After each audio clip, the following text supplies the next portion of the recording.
Hey, everyone. This is Blockchain Bernie here, broadcasting live from fabulous Las Vegas. This is my latest episode, and it's about the deep dive of the account systems in Solana as well as Ethereum. And it's called Deep Dive, but hey, don't be scared off. I'm going to make it simple and quick. All right. So, with the account systems, and first of all, I need to know from you, have you heard of what an account is in a blockchain? Have you ever heard of that concept, right? I need to know that to get to know my audience, and I need to know it from you. So please use the comments down below. Let me know if you've heard at all about there are accounts on blockchains, right? And if so, on what chain? So Solana and Ethereum are very, very different regarding these concepts. And let's start with Solana. So Solana has the account concept here, and accounts are storing states between transactions, they're signers, and this is all really, really technical. But, I want to give you the essence of it, right?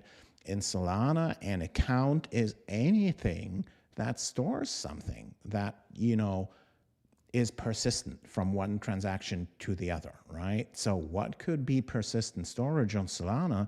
It could be balances in your wallet, right? So your Sol balance, and when you're in Solana, there's also other balances because Solana has the token system integrated, right? So in Solana, you don't need ERC20 or stuff like that because tokens are an integrated concept in Solana. So you have your Sol balance, you have your token balance in there, and you can also, in that same account, you can have code, you can have smart contracts, stored in that account because you need the smart contracts, you need them memorized, persistent from one transaction to the other because it needs to be the same code next time you call it, right?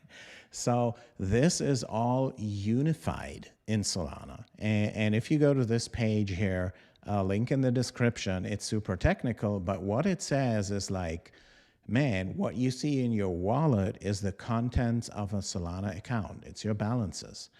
And it could also have smart contracts. So if you're a developer and you build something, the code that you create will be in that same thing called an account. And there is only one type of account. So now let's see what's going on with Ethereum, right? So if we go to Ethereum, we have Ethereum accounts and they have account types, right? So an account types is a concept that's not known on Solana, right? So you have externally owned accounts. These are controlled by anyone with private keys. So those are your balances, right? Those are the kind of wallet accounts that we also have in Solana. And then there's a contract account, and that contains a smart contract. So, and these two account types are super different from each other. Any account can be either or. It can be an externally owned account. You can have your balances in there, but it cannot have a smart contract in it.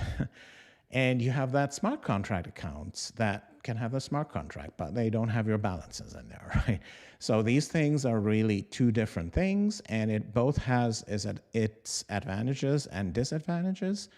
And in Solana, you have a third type of account, and that account I call a PDA, and a PDA is a very important concept in Solana. PDA means program-derived address, so it's an account that has a program-derived address.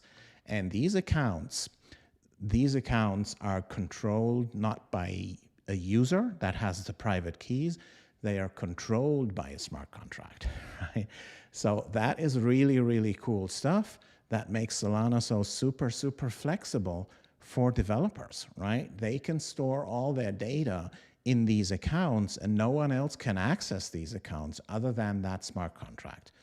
So it's really, really a different concept. I personally feel the Solana concept is more modern and it's more flexible. You can do more things with it, but I'm mostly a Solana guy, right? So if you're watching that and you think the Ethereum concept is kind of more flexible or has these and that advantages or something, maybe security advantages, something like that, let me know in the comments. I really want to discuss that with you.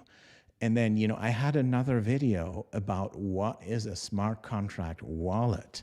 So, but first of all, if you like content like this, it's a deep dive, but it's really sweet and short and to the point, and I'll make it understandable to anyone, right? If you like content like this, please give me that like. It really, really helps me, and give me that subscribe to my channel also so that you won't miss any future videos.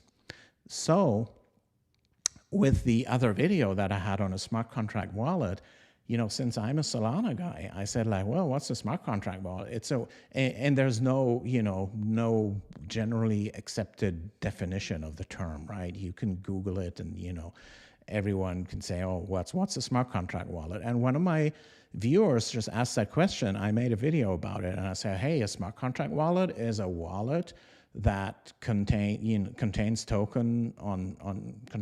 coins for smart contract chains, right?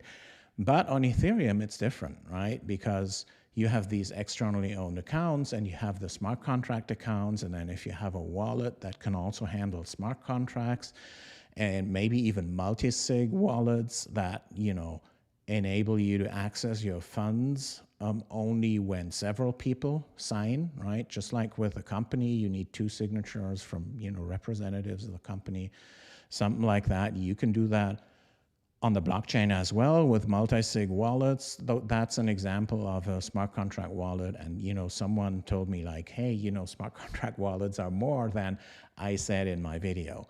And that's due to that different account model that we have in different blockchains. So I told you about, the differences on Ethereum and Solana with these 2 different account concepts. Thanks for watching, guys, and catch you guys later. Bye.